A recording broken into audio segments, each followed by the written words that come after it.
Dans un moment où l'État est exsangue, on va essayer de vous piquer de l'argent dans vos poches partout où on le pourra en fait, et de vous rembourser de moins en moins bien, que ce soit la retraite ou la sécurité sociale. Eh bien, il y a quelque chose sur lequel on peut juste avoir des yeux et juste regarder ce qui se passe. C'est notamment la fraude à la carte vitale. Cette fraude à la carte vitale, elle représente quelques milliards, plusieurs milliards en vérité. Je vous en parlerai tout à l'heure. Mais c'est une fraude qui concerne qui? Parce que la carte vitale, à partir du moment où vous travaillez, ou même à partir du moment où vous êtes étudiant, ou à partir du moment où vous êtes retraité, vous y avez droit. Alors, qui fraude à la carte vitale? Qui a besoin de cartes vitales qui sont pourtant données très largement, très facilement dans la France? Je ne sais pas, je vous pose la question, mais c'est peut-être pour ça aussi, c'est peut-être pour ça qu'aux yeux des journalistes, aux yeux de la gauchiasserie, eh bien, en fait, cette carte vitale donnée, distribuée, donnée à tout le monde et fraudée largement, il faut absolument la conserver telle qu'elle est. Bonjour et bienvenue dans cette nouvelle vidéo de DME en direct. Comme toujours, si vous n'êtes pas abonné, je vous suggère de le faire et de cliquer sur la cloche pour être prévenu lorsque je sors une nouvelle vidéo. Et si vous voulez aider la chaîne ou contribuer à la chaîne, c'est sur la boutique que ça se passe. Je vous en parle en fin de vidéo. Alors, tout part d'une vidéo sur BFM où on dit que on pourrait lier la carte vitale à la carte d'identité pour lutter contre les fraudes. Ce qui sont énormes, hein, qui sont vraiment des sommes, on parle de sommes énormes. Et c'est vrai que dans un moment où on va essayer de vous piquer beaucoup d'argent, dans un moment où on va essayer de vous dérembourser un maximum, de faire en sorte qu'en fait la mutuelle prenne la relais de la sécurité sociale, mais ce qui fait que vos primes de mutuelle vont augmenter. Dans ce moment-là, je dirais que la moindre des choses, c'est de vérifier que notre argent de la sécurité sociale est bien dépensé, ou du moins qui est dépensé pour des gens à qui ont le droit. Or, on a un énorme problème de fraude à la carte vitale. Je vous passe la petite vidéo. Après quelques manipulations sur son ordinateur, Et enfin, je lis le QR code. Et là, ça reconnaît le patient. un patient qui vient de se servir de sa carte vitale numérique. Un gage de sécurité pour cette pharmacienne.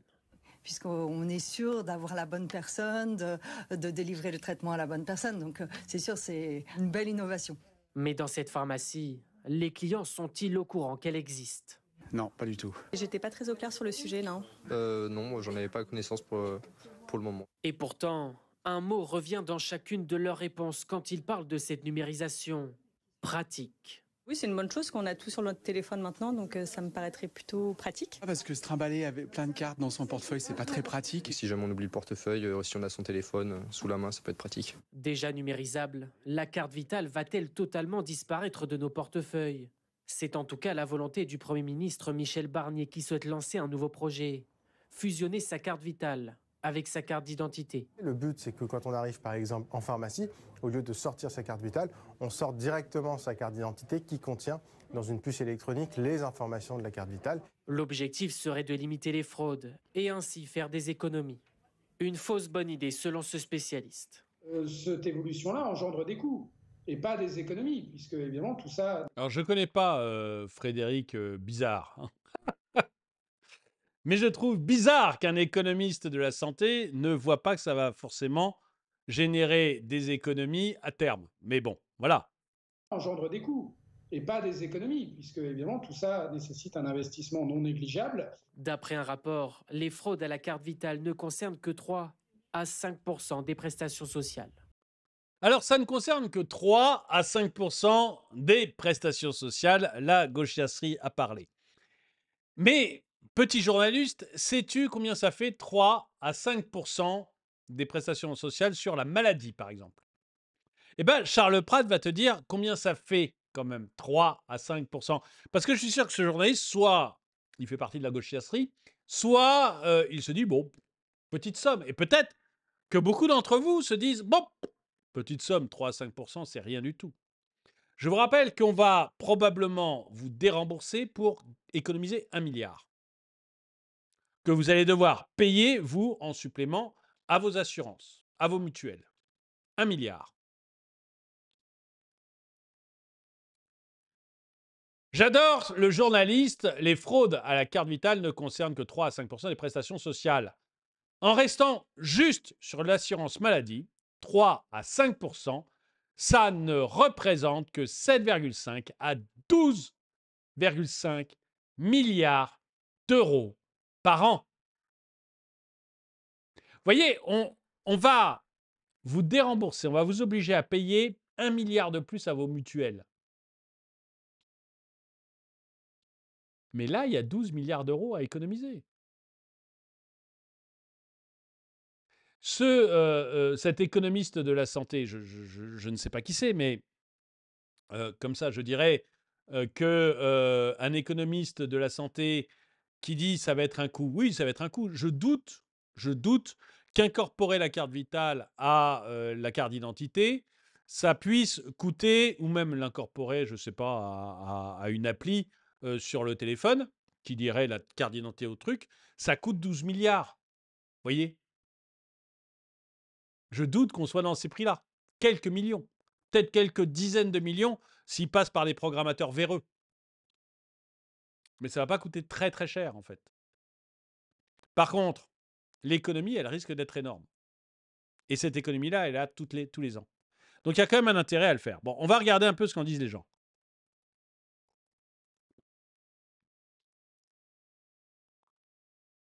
Mais qui va nous sortir de ce mauvais remake de Truman Show mélangé à Idiocratie? Le PM Michel Barnier devrait avancer vite dans sa digitalisation et fusion de la carte d'identité et de la carte vitale. Les coûts seraient amortis en moins d'un an, puisque la fraude tomberait presque à néant. Et pour cela, pas la peine d'inventer l'eau chaude. Il faut juste imiter le Portugal, qui depuis plus de 20 ans a instauré une carte du citoyen à la place de tous les autres documents d'identification.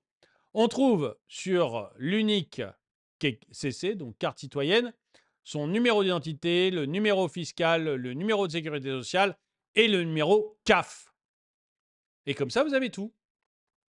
Vous évitez de la fraude à la CAF, vous évitez de la fraude à la carte vitale, vous évitez beaucoup de fraude, quoi. C'est pas très compliqué. Si le journaliste parle de 3 à 5%, donc la réalité plutôt 6 à 10. Mais rien que Charles Pratt avait dit le nombre de cartes vitales qui était, je crois qu'il y a 10 millions de cartes vitales de plus que d'assurés sociaux. Moi, je me demande toujours qui a ces cartes vitales parce que c'est assez facile d'être assuré social en France. C'est assez simple, hein, à partir du moment où vous avez un tout petit peu bossé, ou alors vous avez été étudiant, ou même que vos parents étaient assurés sociaux, vous allez vous retrouver assuré social. Donc, je ne sais pas qui sont ces gens qui ont besoin de frauder la carte vitale. Mais il est évident, enfin je ne sais pas, j'ai une petite idée. Mais ce qui est évident, c'est qu'il y en a 10 millions de plus que d'assurés. Il y a donc un véritable problème.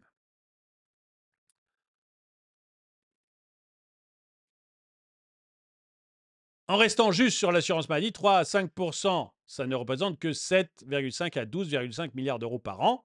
En revanche, le simple renouvellement d'un médicament, s'il ne respecte pas quelques cases précises de date, c'est un problème pour sa délivrance. Une paille, effectivement, mais tu m'étonnes. La lutte contre la fraude sociale aurait dû être faite depuis au minimum 15 ans, car à l'époque, on en parlait déjà. Les journalistes sont sûrement appris à compter avec Sébastien Delogu. Oui, peut-être. Ce sont des militants politiques de gauche, pas des journalistes. Et surtout pas dire la vérité sur les ravages de l'immigration pour la France. La technique des pourcentages très employée dans l'assurance pour masquer la réalité des chiffres. Alors, dans l'assurance sociale, parce que les assureurs, les vrais assureurs, ils ne font pas d'erreurs comme ça, hein. Je peux vous dire que si AXA ou même la Matmut ont 5% de fraude, ils vont très vite chercher où vient le problème. Et surtout, ils ne l'accepteront que s'ils font des bénéfices.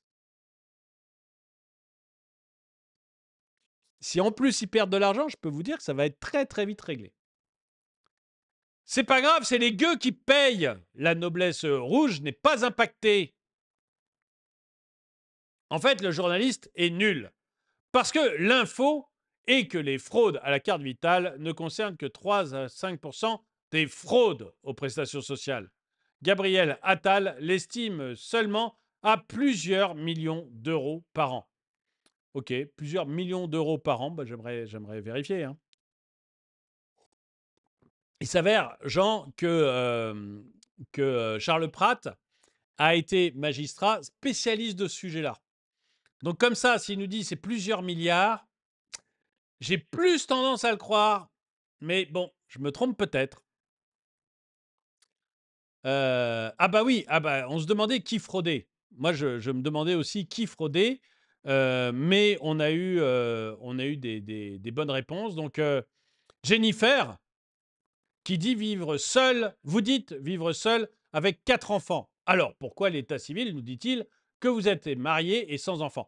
Jennifer a été épinglée par la caisse d'allocation familiale comme étant la fraudeuse type à la CAF. Hein. Et vous avez aussi les collégiens. 40% des collégiens de 6e ne maîtrisent ni l'écriture, ni la lecture, ni le calcul. En fait, le problème chez nous, c'est les blonds. Les blancs blonds sont un véritable problème. Ils sont soit illettrés, soit fraudeurs. Il faut le savoir. Donc déjà, un bon indice, je dis ça à notre Premier ministre, déjà éliminer les blancs blonds.